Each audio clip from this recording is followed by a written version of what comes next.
So one of my favorite things to talk about on the channel are the development of the Pokemon games themselves. I love getting into the nitty-gritty of Pokemon game development and looking at the progression of how Pokemon games change over time to the point where they eventually release. And one of my favorite topics of discussion within this realm is that of cut Pokemon. Pokemon who were considered to be in the games at one point, but for one reason or another were scrapped altogether. And while today's topic of discussion isn't exactly like that, it is somewhat similar and is just as interesting nonetheless. And that would be the idea of Pokemon whose designs have changed over time. You might not be aware of it, but there are actually a lot of Pokemon out there whose designs started out as something different than what they are in their current form. Some of them were changed from their beta to final forms, and some of them were even altered after their official release. This is an extremely fascinating and interesting topic to go over, so I am super excited to cover it with you guys, but before we do that, I'd like to give a huge shout out and thank you to the sponsor of today's video, NordPass. Brought to you by the cybersecurity experts who built NordVPN, NordPass is a new generation password manager where security meets simplicity. Online passwords are super important when it comes to protecting your information, so much so that it's recommended that every site you use have a different password, which can easily get very hard to keep track of. That's where NordPass comes in, however, as it will not only remember any and all passwords you use, but it can also generate super secure passwords, which it will also remember, keep track of credit card info to make online shopping super convenient, and even recognizes suspicious websites so you don't give your info to the wrong people. They also offer 24/7 customer support with apps for iOS, Android, and desktop. So if you want to make using the internet way more convenient and secure for yourself while also supporting the channel at the same time, you can use my referral link in the description and use the coupon code HOOPS at checkout to get 50% off plus 1 extra month for free, which comes out to only $2.49 a month. So be sure to check that out, and thank you again to NordPass for sponsoring this video. Alright, so back to the Pokemon, we are going to be covering a whopping 78 of them who have had their designs changed at one point or another. I'm going to be going in generational order, but aside from that, the Pokemon are going to be in no particular order themselves. And starting things off, we have Charmander, who originally back during the days of Generation 1 had some small spikes on its back before eventually having these removed in later generations. Many of these subtle post-release changes will be just like this, but they're still really interesting considering it occurred after the games and the designs of the Pokemon were already officially released. The poster child for this sort of thing, though, has got to be none other than the mascot of the franchise itself, Pikachu, who famously got skinnier and skinnier as time went on. It started off as really chubby, but nowadays in Generation 8, it is a little more fit, probably due to the fact that it is the mascot of the franchise. However, Chonky Pikachu did in fact make a return to the Pokemon franchise in Sword and Shield in the form of Gigantamax Pikachu, to the surprise and delight of Pokemon fans everywhere.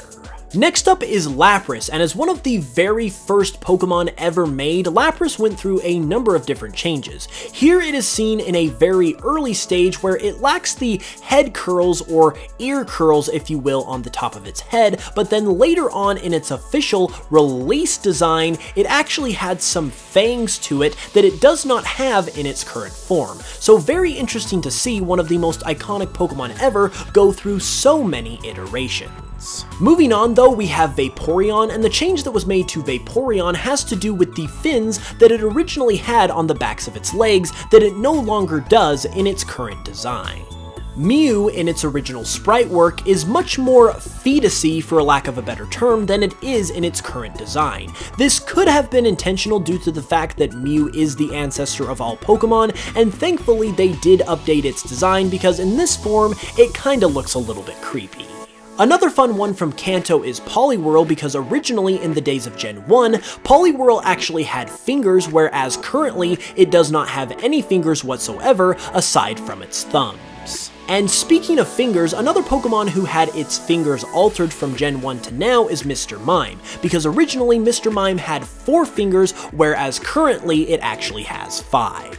A small change to Wigglytuff that can be seen from Gen 1 to now is the fact that its underbelly in the days of Gen 1 ended underneath its mouth, whereas in its current design, it actually completely covers and eclipses its mouth altogether. One of the more well-known ones in this category is Koffing, because in Koffing's original Gen 1 sprite work, its skull and bones design that it carries actually sits on its forehead as opposed to its stomach underneath its mouth, like in its current design. Moltres is another one whose design has changed from the days of Generation 1, because as you can see in its Gen 1 sprite, its wings are much more solid, if you will, and lack the flames that the wings do have on the current Moltres design. Moving on though, we have Jigglypuff, or what was at one point one of the original concepts for a balloon Pokemon that Jigglypuff ultimately became. This guy was known as Barunda, and it obviously took the much more basic traditional approach to a balloon Pokemon that could have also inspired Drifloon in Generation 4 as well. Here we have an early design of Ivysaur from the beta of Pokemon Red and Green, and I think it's safe to say the one that we actually got in the final is much better. Same thing goes for this early design of Weedle. This is obviously a very early, very basic design, but it does have some differences to what ended up in the final game. Next up, we have an early design for Spearow. It's obviously a very basic, much more plump version of the Pokemon, but still an interesting difference to what we got in the final product. Next up, we have Meowth, and Meowth actually benefited from the exact same thing that Pikachu did, where it got much more slim over time. This is kind of interesting given the fact that Meowth is basically the cat and mouse counterpart to Pikachu as the mouse Pokemon, but yeah, back in the day it barely had any legs at all, just feet, whereas now it's much more sleek and slim comparatively. Next up is another very early design, this time for Clefairy, and let's just say it's got a very basic and somewhat unpolished look to it, with a lack of a lot of the defining features that make up the design of Clefairy that we know today. When it comes to Poliwag, it really doesn't change all that much, however it does in its final version have a much more distinct and defined tail. A very interesting early design for Poliwrath actually shows that it has a crown on the top of its head, where obviously it does not in the final. However, this likely inspired its branched evolution in Generation 2, Politoed, who evolves with the use of the King's Rock. This Pokemon, if you can call it that, is actually, believe it or not, a very early version of Seel. It might not look like Seel at all, but it actually shares the exact same name, showing that this is where Seel originated in the Red and Green beta. Yet another very early version of a Kanto Pokemon, this time comes in the form of Dragonair. You don't really have a whole lot of difference going for it, but you can see some things in this design that are not present or are altered in the final version. When it comes to Blastoise, its design was also changed a little bit as well, because as you can see in this sketch from the early Pokemon/Capsule Monster days, Blastoise is seen here without its signature cannons. Another well-known one in this category is Kakuna, because back during the early days of Generation 1, Kakuna actually had a pair of small stubby arms that it does not have in its current design. Going from Generation 1 to Generation 2, we start first with Hitmontop, and Hitmontop definitely had an evolution in its design, to say the least. It started off looking like this before it was even technically a Hitmontop at all, and then later in the Gold and Silver beta demo, it looked like something that more closely resembles its final design, but still very different at the same time. Marill was one of the very first Generation 2 Pokemon that was ever publicly revealed, but even it went through some design changes before it was officially released, as originally it was pink and also didn't have some of the distinct features that its final version has. Hoppip was also another Pokemon that was shown earlier on in the Gold and Silver beta demo, and while it does look somewhat similar to its final version, there are also some key differences as well. Girafarig actually had a very key change to its design, as originally in its beta form, it actually had a second whole head on the back half of its body, as opposed to the chain chomp-like mouth that we see in its final form. Ampharos also saw some changes from beta to final, mostly having to do with the coloration and the patterns on its body. It didn't really have any of the red orbs that it does in its final, and it also lacked the white underbelly that we see in its final version. Bellossom is another famous one in this category because originally it had darker skin to match that of the rest of the Oddish family to which it belongs. However, this was later altered to avoid any potential claims of it being a racist stereotype due to the overall appearance of the rest of its design. Tyranitar is another Pokemon from Generation 2 whose design was changed slightly from beta to final. However, an interesting thing about Tyranitar is that its design actually originated as an original character as opposed to a Pokemon that Ken Sugimori drew specifically for the cover of a magazine. Straight out of the Pokemon Gold and Silver beta demo is the early design for Bayleef, which obviously changed a ton by the time it officially came out, and I think it's safe to say that was for a good reason. Hoothoot is another Generation 2 Pokemon whose design changed slightly from beta to final, no longer having the spots on its face or the patterns on its back that it does in its beta version. Its evolution Noctowl though actually changed pretty heavily, as in its beta design compared to its final, it looks much more like a combination of Pidgeotto and Hoothoot as opposed to what we see in the final Noctowl design.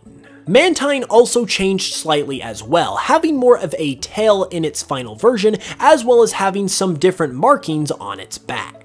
Meanwhile, Pichu changed pretty drastically from beta to final, going from a very round boy to just basically a smaller version of Pikachu. I dare say, however, that I like the beta version just a little bit better.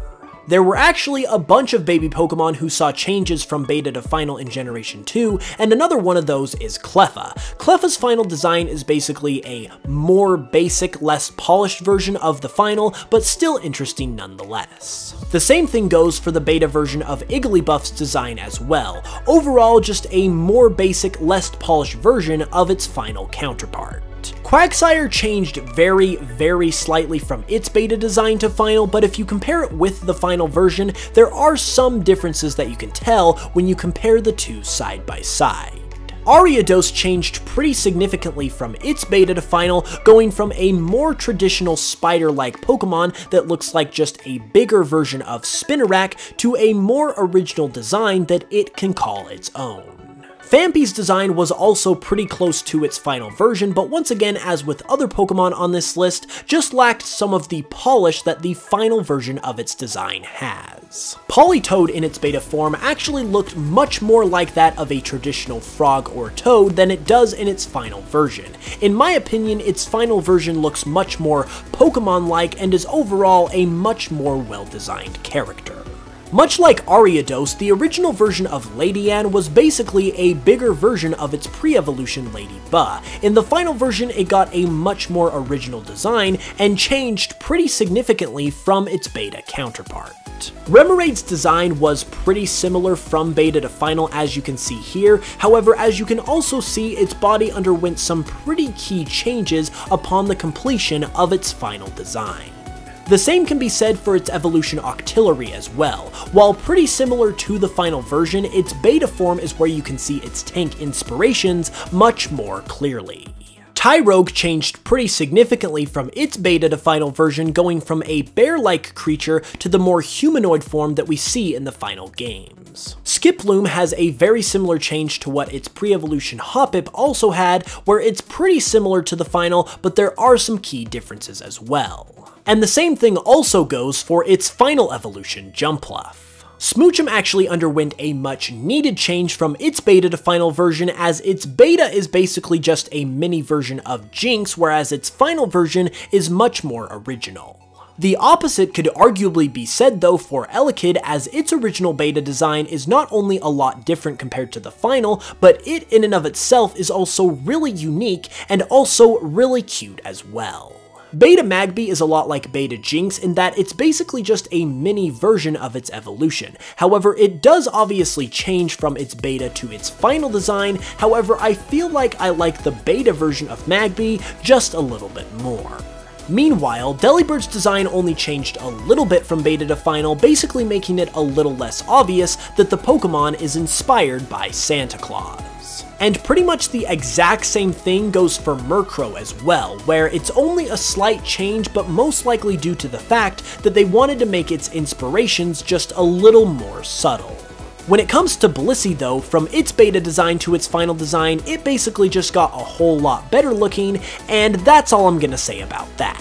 The interesting thing about Scizzor's beta design compared to its final is that it's basically just a green version of Scizor with Scyther's head instead of its own. Nevertheless though, it is a pretty interesting change from the final version. Houndour is one that only changed a little bit, but nevertheless still worth noting and still pretty interesting. On the other hand though, Porygon 2 is a Pokemon that changed a lot. It is basically unrecognizable from its final version, carrying none of the same traits whatsoever. I believe they were going with the idea of spheres to represent the increased count of polygons that this Pokemon has, hence its name, but obviously it took a much different form than it ultimately did in the final version. Kingdra is another one that changed over time, going from something that looks like a more basic evolution to Seadra in its beta form, to something a little more suave in its final design. Now we finally reach the legendary beasts, and boy oh boy did they change a lot. Starting with Raikou, we have its beta design, which is way different to its final design, and even in its final design, it actually changed after it was officially released. Because if we look at its original Gen 2 sprite, its design, particularly in the head area, is a little bit different to what we currently have today. And while Entei by comparison was for sure finalized by the time Gold and Silver officially came out, its beta version meanwhile, much like Raikou, absolutely did not resemble the final in any way, shape, or form. And the same exact thing goes for Suicune as well, and as I said when this design was first leaked, it looks like something straight out of Fullmetal Alchemist, if you know what I mean. Moving on from the legendary beasts though, next up we have Sneasel, and Sneasel actually changed quite drastically from its beta to final design. In its beta, it basically is a basic Weasel Pokemon, whereas in its final design, it is a much more stylized, more Pokemon-esque, if you will, version of that same idea. We also have access to a very primitive version of Aipom where you can see that all of the bits and pieces are there, but obviously it underwent a lot of further development before making it into the cute, cuddly purple monkey that we know and love today. Finally, moving on from Generation 2, we now move into Generation 3 with some early designs of Torchic. In one of the designs, we can see Torchic with some floppy ear-like things on its head, and in another one of the designs, we can see Torchic with the bottom half of its body looking like an egg. It seems like Torchic was close to its final design in these concepts, but obviously underwent some further changes before reaching its final design. Next up, we actually have two Pokemon, Latias and Blaziken, who originally were combined to form one Pokemon altogether. In this early piece of concept art for Pokemon Ruby and Sapphire, we can see a Pokemon that is literally the combination of Blaziken and Latias. It's unknown what this Pokemon's original purpose was or why it was essentially two Pokemon put together, but obviously both halves of this single Pokemon made it into the final game as their own Pokemon, and obviously they both underwent some further changes in order to do so. We also have access to some early designs of Treecko, and while in these designs it pretty much resembles the Pokemon we got in the final Generation 3 games, there are also some key differences in terms of head size, in terms of body shape, and in terms of ornamentation as well, as we can see some leaves on its wrists that were removed for the final design obviously, but can be seen as a matter of fact in the final design of its evolution Grovyle. The next Pokemon on our list is Sharpedo, and this actually takes us back to the days of Generation 2, because in the Pokemon Gold and Silver beta demo, there was a Pokemon that was cut from those games that heavily resembles the look of Sharpedo, and was most likely reworked into the Shark Pokemon that we know and love from Generation 3. Moving on to Generation 4, but also going back to Generation 2 at the same time, because that Gold and Silver beta demo was just a goldmine of information, we actually have an early design for Leafeon. Now, this early design does appear in the Gold and Silver beta demo, which confirms that Leafeon was originally intended for Generation 2, but obviously officially debuted in Generation 4. And if we compare the two designs side by side, you can obviously see some change over time. We also have some early looks at Shellos and Gastrodon that seem to combine their East Sea and West Sea variations. Now, in terms of this version of the Pokemon, we only have access to the back sprites, but it's very plain to see that there was some significant change from this version of the Pokemon to the final. It's also worth noting that according to interviews with Junichi Masuda, that both Shellos and Gastrodon were going to be Generation 3 Pokemon before they were ultimately held back for Generation 4. And another Generation 4 Pokemon that actually comes from the Gold and Silver beta demo is none other than Mime Jr. Now, obviously, compared to its final design, Mime Jr. looks very different, and once again just looks overall more fleshed out and better designed compared to its beta counterpart. From the days of the Generation 2 beta, we actually have access to yet another early version of a Generation 4 Pokemon, and that would be Lickilicky. Now, originally, Lickilicky looked something like this, which is definitely significantly different to what it looks like in the final game. It's not really a more basic version of the Pokemon, it's just a different version, but overall it does look pretty similar to Lickitung, so it was probably held back in Generation 2 until it could be made into a proper evolution, which ultimately happened in Generation 4 in the form of Lickilicky. Now we move on to Generation 5, but even as we move into the 5th generation of Pokemon, we are still pulling from the days of Generation 2, which just goes to show you how much was put into that generation specifically. Anyways, from the early days of Generation 2, we actually have a Pokemon that was most likely reworked into Tirtouga. While not officially confirmed, I think it is pretty obvious that these two Pokemon are in fact one and the same, and obviously Tirtouga did undergo some evolution and some change in its design from its origins all the way back in Generation 2 to its debut in Generation 5. This next one we don't actually have any visuals for, but it has been stated on record by Ken Sugimori that originally the Hydreigon family were originally going to be tank-like dragons instead of the mythical multi-headed-like dragons that we see in the final product. According to Sugimori, these designs were scrapped at some point during the development of Pokemon Black and White, but then were later brought back and reworked into the Hydreigon family, and a remnant of their original designs can actually be seen on Hydreigon, where you can see some tire treads that go down its tail and stomach, which are an homage to its original design and concept as a tank-like dragon. Next up is Excadrill, and while it might be a minor change compared to its final design, in the very first instance in which it was seen, it had more of a purpley body as opposed to a dark gray/black body, and the markings on its body were mirrored compared to what they look like for its final design. Another couple of Pokemon from Generation 5 that we do not have an image for, but we do have an interview from Sugimori stating that it was a thing, are Sawk and Throh. According to Sugimori, Sawk and Throh originally had horns, however this made them look too much like Thundurus and Tornadus, who at the time were also red and blue just like Sawk and Throh, and so in order to accommodate for this, Sawk and Throh were given their eyebrows instead of horns, and Tornadus and Thundurus were changed from red and blue to green and blue like we see in their final designs. A piece of concept art also exists for a very early version of Sawsbuck that does not even resemble at all the final design. It does show it as somewhat of a grass type like Sawsbuck is in the final game, but nothing about Sawsbuck's key features are present in this design, and this design also has features that were cut from the final as well. Yet another one we do not have an image for, but we have an interview stating that it is the case, is the Pokemon that I of course love more than anyone else, and that would be Stunfisk. That was a joke, I actually really don't like Stunfisk at all. According to those Ken Sugimori interviews I referenced earlier, Stunfisk was actually originally more so based on a goosefish, was actually blue in color, and was water electric type instead of ground electric, so obviously this guy had a major transformation from his beta to his final design. And sadly for Stunfisk, it's actually way worse off in its final design than it would have been in its beta design in my opinion, but luckily for it, it got a Galarian form which actually made it a heck of a lot cooler. And the last Pokemon we're going to be talking about in this video are actually a trio of Pokemon, and that would be none other than the Popplio family.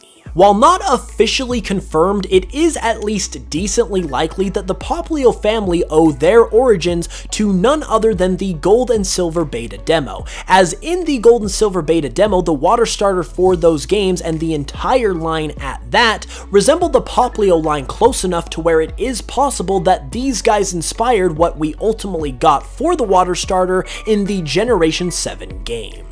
Well, there you have it everybody, those were 78 Pokemon who have had their designs changed over time. Now, I gotta admit that did take a little bit to cover, but I feel like it was absolutely worth it because this stuff is so fascinating and I certainly hope you guys enjoyed it as well. If you did, be sure to leave the video a like and let me know what you think about all of this stuff in the comments below as well. If you are new to the channel, be sure to subscribe for more Pokemon content all the time, and if you would like to support the channel further, you can check out my Pokemon remixes on Spotify and check out my Pokemon Cardinal project if you haven't, as both of those greatly help me make videos like this for you guys every week. With all of that being said though, I'll be back on Tuesday with another video, so be sure to hit that notification bell so you can know as soon as it goes live, and with all of that being said, I hope you know I love you guys very much, and until the next one, as always, I will smell you guys later.